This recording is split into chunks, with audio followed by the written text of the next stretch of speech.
İran ve ABD arasındaki süreci konuşmaya devam ediyoruz. İsrail, Lübnan'a saldırılarını durdurmadı. İran'da şartlarından taviz vermeyerek Hürmüz Boğazı'nı kapattı. Bu süreç ne anlama geliyor? Bunu akademisyen doçent doktor Abbas Karaağaçlı ile değerlendireceğiz. Abbas Bey, hoş geldiniz. Hoş bulduk. Nazik davetiniz için çok teşekkür ediyorum. Bütün seyircilerimizi de saygıyla, sevgiyle selamlıyorum. Biz de çok teşekkür ediyoruz. İran'la ABD arasındaki süreci sizinle değerlendireceğiz efendim. İran Hürmüz Boğazı'nı kapattı. Mutabakat imzalanmıştı. Ama İsrail Lübnan'a saldırılarını kesmedi. İran da bunun üzerine şartlarından taviz vermedi. Şu an gelinen noktayı siz nasıl değerlendiriyorsunuz? Neler söylersiniz?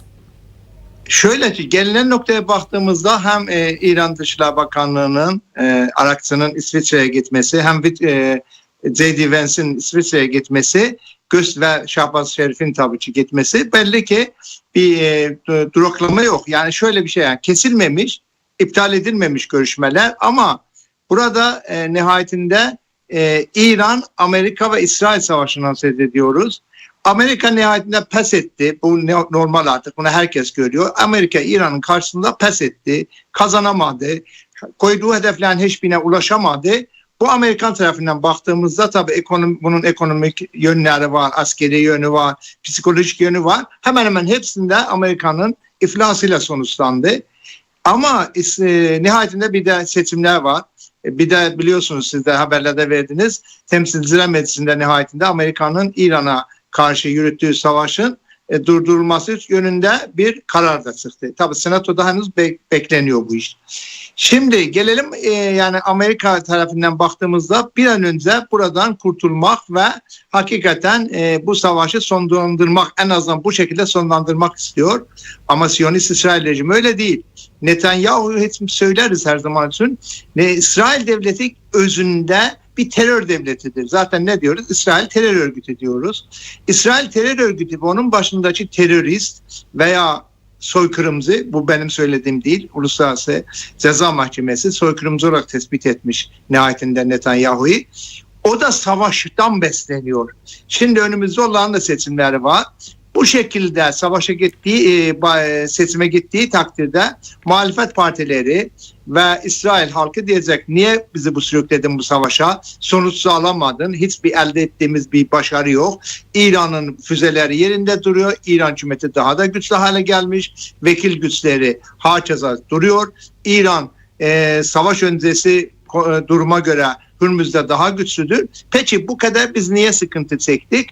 Bu nedenden dolayı Netanyahu mutlaka, özellikle de bunu düşünelim, birçok yargısı var, yargıda onun dosyaları var, yolsuzluk var, başka dosyaları var. Bunların gündeme gelmemesi için sürekli savaş halini tetikliyor. Bu da ne yapıyor? Lübnan'da zavallı, masum, sivil insanlar ölüyor, Zahiye'yi bombalıyor, Güney Lübnan'ı işgal ediyor. Bu nedenden dolayı İsrail rejimi için savaşın sürmesi, Netanyahu için tahtında oturmayı sağlıyor. Trump için tam bunun aksine bir an önce en azından 60 gün süre içerisinde bir ateşkesten yana tavır koyuyor. Bunu şu anda açıkçası Amerika ile İsrail rejimi arasındaki çelişkide değerlendirmek gerekiyor. Abbas Bey, bugün gelen bilgiye göre de İran Dışişleri Bakanlığı ve Müzakere Heyeti Sözcüsü İsmail Bekai öğleden sonra ABD, Pakistan, Katar'ın katılımıyla dörtlü toplantının gerçekleştirileceğini açıkladı. Sizce bu toplantıdan nasıl bir sonuç çıkar? Bence bu toplantıdan ateşkes sürecinin devamı çıkacaktır. Zira nihayetinde Amerikan Başkan Yardımcısı, İran Dışişleri Bakanı, İran heyetinin buraya gitmesi bu konuda kararlı olduklarını gösteriyor. Ve hepsi de farkındalar. Burada Netanyahu bir provokasyon yapmaya çalışıyor. Ve bunu dediğim gibi İran tabii elindeki kozları bırakmıyor. Nihayetinde hemen derhal ne dedi? Hürmüz Boğazı'nı kapattık. Bu çok önemli bir meseledir. Hürmüz Boğazı İran elinde belki atom bombasından daha, yani nükleer bombası elinde olsaydı bu denli etkili olmazdı. Zaten kimse nükleeri öyle kolay kullanamaz. Ama Hürmüz kapandığı zaman anında bunun reflekslerini ve bunun etkilerini, aksi darbelerini görüyoruz. Petrol fiyatları şu anda çok normale düşmüş. Brent petrol fiyatı $70 altına düşmüş. Ama eğer sürdürebilirse bu şekilde Amerika memnundur. Zira tabii ben Amerika uzmanı değilim ve Orta Doğu ile ilgileniyorum. Amerika'da deniyor ki Amerika'da bütün Amerikan seçmenleri, Amerikan vatandaşları dış politikayla ilgilenmezler. Başka onlar için tek kriter var. Benzin fiyatları, pompadaki benzin fiyatları. Bunun da yükselmesi tabii ki özellikle Amerikan Başkanı Trump için bir dezavantaja dönüşüyor. Kaldı ki barış yapacağım geldi, savaş sürdürmesi çok normal değil. Ama dediğin gibi İran da bunu yapıyor. Hürmüz Boğazı'nı kapatıyor. Hemen anında şöyle bir şey var ama baktığımızda da önemli olan şudur. O 14 maddenin birinci maddesi kesindir. Diyor ki bütün cephelerde savaş duracak. Bütün cephelere Lübnan dahildir. Şu anda bildiğimiz kadarıyla ne Suriye'de ne Irak'ta ya da Yemen'de bir şey söz konusu değil. İran ve şu anda gündemde olan neresidir? Lübnan. Ama İsrail rejimi bunu bilmelidir ki eğer senin müttefikin veya son günlerde açıkçası Trump'ın da konuştuklarında biz olmasaydık İran seni yok ederdi. Ya dur demesine baktığımızda birinci madde budur. Birinci maddeye göre ateşkes her yerde sürdürülmelidir ama tabii ki dediğin gibi Netanyahu terörden ve şiddetten beslendiği için buna bağlı kalmıyor. Ama İran elindeki araçlar çok önemli. Başta Hürmüz Boğazı olmak üzere bunu anında yapıyorlar. Çok kolay. Diplomasiye de varız diyor İran. Nitekim Abbas Arakçı İsviçre'ye gitti. Ama öte yandan Hürmüz Boğazı'nı da kapatarak hiçbir şekilde İsrail'in provokasyonlarına asla prim vermeyeceklerini ve asla kendi müttefiklerini yarıda bırakmayacağını, yarı yol arkadaşı olmadığını İran göstermiştir. Bu savaş, bu belki de son yüzyılda savaşlara baktığımızda Amerikan emperyalizminin yenilgiye uğradığı en önemli Vietnam Savaşı 74'te biliyorsunuz. Amerika terk edip gitmek zorunda kalmıştır Saigon'u. Çok büyük bir rezaletle ve bu tarihe düşmüştür. Şu anda Vietnam'dan sonra en büyük yenilgiyi İran Amerika'ya yaşatıyor ve bunu sürdürmekte de kararlıdır. Elindeki araçlar da buna büyük çapta olanak veriyor. Bu nedenden dolayı baktığımızda hem İran hem Hizbullah veya diğer şeyler İran'ın yanındaki gruplar da hiçbir şekilde bu davalarından, kutsal davalarından vazgeçmeyeceklerini gösteriyor. Kaldı ki dün bir başka programda da söyledim. İran'da şimdi Muharrem ayına girildi.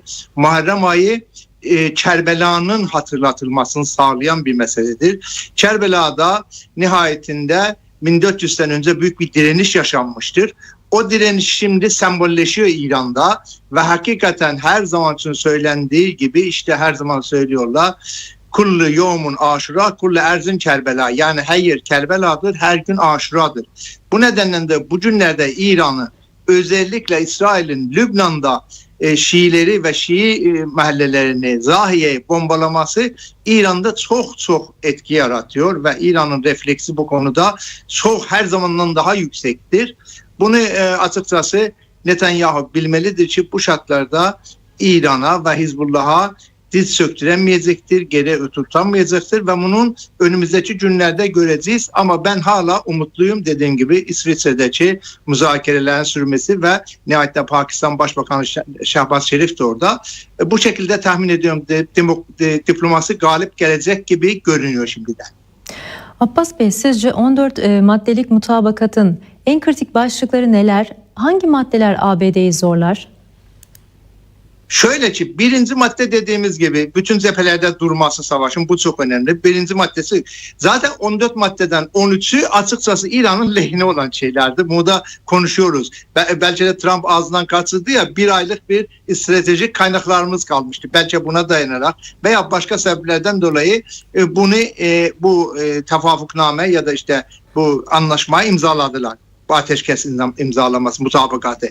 Ama önemli olan şu anda Siyonist İsrail rejimi ve onun taraftarları Amerika'da böyle diyorlar ki İran'a eğer sen bu 300 milyar dolar yatırımı yaparsan ve İran'ın dondurulmuş varlıklarını serbest bırakırsan bu İsrail'i zora sokacaktır. İran bunun için silahlanmaya gidecektir. Bu bir kere bu çok önemlidir. Yani en önemli mesele budur. Zira nükleer mesele 60 gün sonra başlayacak teknik şey 60 gün sonra başlayacak. 60 gün sonra başlayacağı 60 gün sonra başlayacak bu müzakereler. tahmin ediyorum o konuda da uzun sürecek. Yani o uzun, yani bir ayda 2 ayda çözülecek bir mesele değil. Bu nedenden dolayı nükleeri koyacak bir tarafa, bu 13 maddenin hemen hemen çoğu İran'ın faydasına, İran'ın lehine, Amerika'nın aleyhinedir. Ama nihayetinde Trump ve ekibi de bu anlaşmanın maddelerinin üzerinde çalıştılar. Bir de unutmayalım, biz eskiden üniversitede de rahmetli Toktamış Ateş hocamız anlatırdı. İran'ın tarih boyunca diplomaside hatta acem oyunlar denirdi bir şeyler. Ya İran'da diplomasiyi iyi biliyor. Bir de mu biliyoruz ki nihayetinde bu son günlerde çok popüler oldu. İran'la şatranç oynarlar, Amerikalılar pöçör oynarlar. Bu için bir taraf. Yani şatranç oynayan daha ilerisi şeyler de düşünür, hamleler de düşünür, planlama yapar. Poker başka bir oyundur. Ekibe baktığımızda açıkçası hemen hemen hepsi İran'ın heyetine baktığımızda ya doktoralıdırlar. Diyelim ki İran heyetinin başkanlığını yapan meclis başkanı galiba hem coğrafya doktorası var hem pilottur. Ya da Abbas Arakçı bir akademisyendir. Veya baktığımızda Pezeshkian hem doktordur hem cerrahtır, profesördür. O bir tarafa baktığımızda çoğunlukla emlakçı, ticaretten gelen insanlardırlar. Bunlara baktığımızda hakikaten İran'ın bu 14 maddede nasıl galip geldiğinin, tabii sahanın buna çok etkisi var. Bunu sahaya da düşünmek lazım. Bir taraftan İran'ın kendi askeri gücü, bir taraftan özellikle son zamanlarda düşünmek gerekiyor. Hakikaten Ensarullah ve Yemen'deki direniş cephesi de çok dimdik İran'ın yanında durmuştur. Haçlı Şabi hala, düşünün yani ateşkes zamanında bile Haçlı Şabi ve İran birlikleri Kuzey Irak'ta, Erbil'de, Musul'da ne yapıyorlar? İran'a karşı İsrail'in örgütlediği Kürt terör örgütlerini, tabi burada Kürtler kastetmiyoruz, Kürtler, Pejak, Habat, PAK veya işte Komele, bunların hepsi İran KDP'sine, bunlara karşı hareketlerini sürdürüyorlar. Hatta çok güzel bir 2 gün önceydi, Irak Merkezi Hükümeti ve Irak Bölgesel Yönetimi bundan sonra, çok önemli altını çizmek gerekir, bundan sonra İranlı Kürt grupların İran'a karşı Kuzey Irak'ta üstlenmelerini ve İran'a saldırmalarına veya İran'a karşı bir İsrail'in işte oluşturacağı bir komploda yer almayacaklarına dair söz verdi. Bu da Irak Merkezi Hükümeti açısından ve Irak Bölgesel Yönetimi, yani Barzani ve Taliban'ı yönetimi açısından da bakıldığımızda sahadaki gerçeklerin politikaya yansımasının da bir göstergesidir. Yoksa sizlerle de çok konuştuk. Düşününce İran'ı bölme için işte Loristan, Kirmanşah ve Kürdistan ve Batı Azerbaycan illerinden hareket ederek oraları ele geçirip ve böyle bir ham hayalin peşine gideceklerdi. Özerk veya Özgür İran oluşturacaklardı. Bunların hepsini de düşündüğümüzde bunların hiçbiri hayata geçmedi. Bu komplolar ne oldu? Boşa çıktı. Hatta biraz önce bir sosyal medyada bu adını getirmek istemediğim bir şaklaban var. Güya İran'a kendisini aday gösteriyor. O işte tekrar özgür İran yaratacağız. Ya bunlar geçti, bırakın artık aşkına. Bu kadar Mossad'ın oyunlarına gelmeyin diyesim geldi. Bu nedenle önümüzdeki dönemde müzakerelerden ben sonuç alınacağını, zira artık bunun Amerikan açısından verdiği bedel karşısında sürdürebilir olduğunu düşünmüyorum. Cenevre'deki görüşmenin ertelenmesine neden olan saldırılar ABD'de de endişe yarattı Abbas Bey. ABD istihbaratı İsrail'in saldırılarının anlaşmayı bozabileceğini belirtiyor. İsrail'in hamlesi ne olur, bundan sonra İsrail daha neler yapabilir? İsrail açıkçası burada yapacağı belli. Bunların derdi Güney Lübnan'da Litani Nehri'nden orada bir tampon bölgesi oluşturmak. Nitekim bütün İsrailli bakanlar da bunu dile getiriyorlar. Hatta bazıları açıkçası Uluslararası Ceza Mahkemesi'ne suç teşkil edecek, yakarız. Bütün Güney Lübnan'ı yakarız diye bir söylemlerde bulunuyorlar. Bunlar hepsi uluslararası hukuk açısından suç teşkil ediyor. Ve işte Ben Gvir olsun, İsrail Katz olsun, bunlar çok aşırı. Bir de dış politikada önlerindeki Netanyahu sıkıştırma için böyle söylemler de söylüyorlar. Bunu yapabilir. Çok büyük eğer düşünecek olursak büyük bir hataya düşüp de tekrar İran'a saldırırlarsa veya İran'ın limanlarına veya altyapı enerji tesislerine saldıracak olurlarsa bunun nettir. İran bunu anında cevabı verecektir. İran eller tetikte, bunu sürekli devrim muhafızlar dile getiriyor. Ellerindeki tek nedir kalan mesele Lübnan'da masum insanları öldürmek. Burada da çok enteresan bir şey var. Bunu çok uzun zamandan beri konuşuyoruz. Hatırlarsınız 13. Gün Savaşı'ndan sonra sizin kanalda, hatta sizinle çok konuştuk. Hizbullah bitmiştir. Hasan Nasrullah öldü. Artık bu defteri kapatın. O zaman da söylemiştik. Ya Hizbullah bitmez. Hizbullah bir örgüt değil. Hizbullah Lübnan halkıdır. Ta eskiden beri 1982'de hatırlarsınız. 1982'de orada İlk Hizbullah'ın nöbeti atıldığında Amerikalı 300 kişi Amerikan askeri ve Fransız askeri Hizbullah tarafından öldürülmüştü ve Amerika Lübnan'ı terk etmek zorunda kalmıştı. Yani bunun kökü var. Lübnan'da bu Hizbullah denen örgütün veya teşkilatın veya işte çok temelde sosyolojik bir varlık söz konusudur. Orada okulları var, eğitim durumlar var, sağlık kurumlar var. Hatta parlamentoda temsil ediliyor. Bu nedenle de öldür nereye kadar? Yani bir tek masum insanları gidip Zahiye'de öldürerek, Güney Lübnan'da, Beyrut'ta öldürerek buna bir şey yapamayacak. Ama İsrail'de bunu yapar. Öte taraftan baktığımızda da çok enteresan. Hizbullah da hakikaten kendini toparladı. Özellikle 13. Gün Savaşı'ndan sonra kendini iyi toparladı. Şu anda öz varlıklarıyla İsrail'e çok büyük hakikaten darbe vurmaktadır. Dönem 4-5 İsrail askerinin ölümüne şahit oluyoruz ki bu çok İsrail'de çok nadir görülen bir şeydir. Yani Hizbullah da dimdik orada tutmuş, o cepheyi tutmuş. Neim Kasım şu anda gösteriyorsunuz. Neim Kasım hakikaten Hasan Nasrullah'tan sonra oraya oturmuş ve direnişin süreceğini söylüyor ve Neim Kasım'ın da şeylerine demetlerimize baktığımızda asla ödün vermeyeceklerini, hiçbir şekilde ödün vermeyeceklerini ve varlıklarını sürdürecekler. Öte yandan İsrail her zamanki gibi özellikle Netanyahu ve aşırı sağ gruplar işte işgal ettiğimiz topraklardan çıkmayacağız, orası bizim, Gazze bizim, ne derler, Golan Tepeler bizim, böyle saçma sapan şeyler söylüyorlar. Ama şu var ki önümüzde belki 5-6 ay sonra ya da uzun müddet sonra Körfez ülkeleri de İsrail'le bu normalleşme süreci, İbrahim Anlaşmaları çerçevesinde Bahreyn biliyorsa imzalanmıştı, Fas imzalanmıştı, Birleşik Arap Emirlikleri imzalanmıştı.